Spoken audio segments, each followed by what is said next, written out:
menjadi tugas AMM dalam memantauan penyerahan senjata oleh pihak GAM untuk dimusnahkan.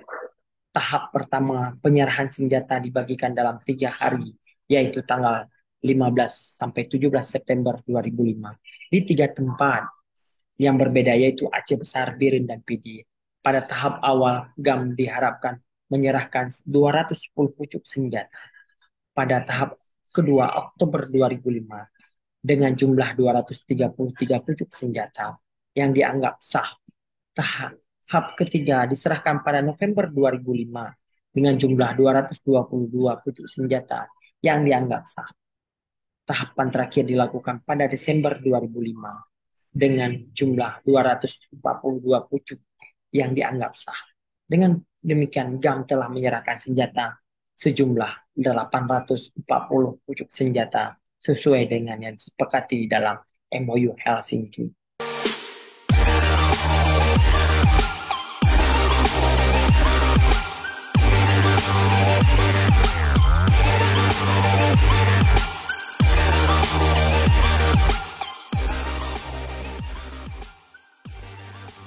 Assalamualaikum warahmatullahi wabarakatuh. Hai sahabat SAS Inisiatif, berjumpa lagi dengan saya, Dedi. Ya, hari ini saya akan mengulas atau akan membaca suatu artikel yang ditulis oleh Aceh Plus ya, yaitu The Aceh Monitoring Mission atau IMM, Pemantau Perdamaian Aceh Pasca MOU Helsinki. Kita akan melihat bagaimana kiprahnya dan bagaimana terbentuknya IMM ini. Kita terlebih dahulu adalah mengenal IMM tersebut. Aceh Monitoring Mission merupakan misi sipil yang terdiri dari para pemantau dari negara-negara Uni Eropa dan negara-negara ASEAN, serta Norwegia dan Swiss. Sesuai dengan MOU Helsinki pasal 5 butir 8, anggota-anggotanya tidak dipersenjatain dan terdiri dari orang-orang yang dianggap memiliki keahlian dan kompetensi beragam yang dibutuhkan untuk melaksanakan tugas-tugas dalam misi ini. Kendati misi sipil bukan berarti ya IMM menolak keanggotaan militer. Anggotanya yang memiliki ketertarikan dengan teknik kemiliteran. IMM diketuai oleh seorang warga negara Belanda, yaitu Peter Paes.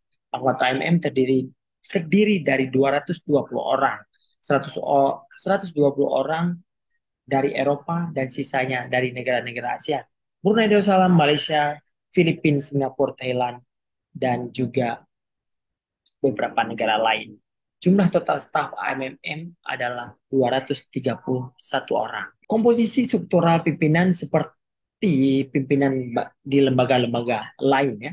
Ada head of mission, ada ya principal deputy head of mission, dan juga principal deputy head of mission dari kalangan militer. Ada Mayor Jenderal Rozi Baharum, ya, ada Mayor Jenderal Jacques Okaisen, dan juga Renata Tondoli, head of deputy head of mission for Amnesty, ya, Human Rights, dan lain-lain. IMM bermarkas di Banda Aceh dan berbentuk kapabilitas pemantauan secara geografis mulai 11 kantor wilayah di beberapa penjuru Provinsi Aceh, yaitu di Sigli, Biren, Lok Semawe, Langsa, Tapak Tuan, Blampidia, Melabuh, Lamno, Banda Aceh, Kota Cane, dan Takengon. Mandat AMM di Aceh, kita melihat lebih dalam lagi itu mandatnya. Bagaimana sih mandatnya? Apa yang mendasarkan orang ini terbentuk ya, organisasi ini?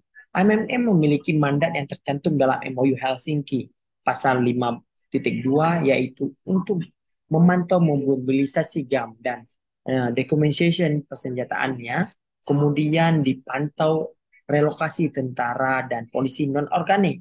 Tugas AMM juga memantau reintegrasi anggota-anggota GAM yang aktif ke dalam masyarakat. Mereka juga bertugas atau memantau situasi hak asasi manusia dan memberikan bantuan dalam bidang HAM. Selanjutnya, pemantauan proses perubahan peraturan perundang-undangan dan memutuskan kasus-kasus amnesti yang disengketakan. Mereka juga bertugas untuk menyelidiki dan memutuskan pengaduan dan tuduhan pelanggaran terhadap MOU Helsinki. Terakhir, mereka membentuk dan memelihara hubungan dan kerjasama baik dengan para pihak. Durasi kerja AMM di Aceh sesuai dengan mandat yang terdapat dalam MOU Helsinki. AMM seharusnya sudah berada di Aceh sejak hari pertama MOU Helsinki ditandatangani, yaitu pada tanggal 15 Agustus 2005. Namun, keberadaannya karena ada keterlambatan dari Uni Eropa, AMM baru berada di Aceh secara resmi pada tanggal 15 September 2005. Misi ini berlangsung dari 15 September 2005 hingga 15 Juni 2006 dan kemudian diperpanjang oleh Uni Eropa hingga pelaksanaan pemilihan kepala daerah atau pilkada, namun tidak melebihi dari 15 September 2006. Seperti yang ditetapkan dalam pertemuan Komisi Uni Eropa di Brussels Kamis 11 Mei 2006. Namun terkait dengan tertundanya pelaksanaan pilkada, tugas MMM berakhir diperpanjang hingga 15 Desember 2006. Penarikan TNI Polri dari Aceh. Setelah kesepakatan damai, pemerintah Indonesia menarik pasukan non-organik dari Aceh. Penarikan pertama dilakukan pada hari Minggu, 8 September 2005. Sebanyak 800 personel TNI, kemudian sekitar 6.000 anggota TNI yang terdiri dari 10 batalion atau 25% dari kesatuan TNI di Aceh direncanakan keluar dari Aceh paling lambat tanggal 25 September 2005. 2 minggu lebih cepat dari agenda yang dijadwalkan semula, yaitu 7 Oktober 2005. Jumlah keseluruhan TNI non-organik yang direlokasi dari 4 tahap adalah 25.890 personil dan jumlah personil non-organik sebanyak 5.790 personil. Penyerahan senjata agam. Terhadap penarikan senjata dilakukan seiring dengan penarikan pasukan TNI non-organik dari Aceh. Ini menjadi tugas AMM dalam pemantauan penyerahan senjata oleh pihak agam untuk dimusnahkan. Tahap pertama penyerahan senjata dibagikan dalam 3 hari, yaitu tanggal 15 sampai 17 September 2005 di 3 tempat yang berbeda, yaitu Aceh Besar, Biren, dan Pidi. Pada tahap awal, GAM diharapkan menyerahkan 210 pucuk senjata. Pada tahap kedua, Oktober 2005, dengan jumlah 233 pucuk senjata yang dianggap sah. Tahap ketiga diserahkan pada November 2005 dengan jumlah 222 pucuk senjata yang dianggap sah.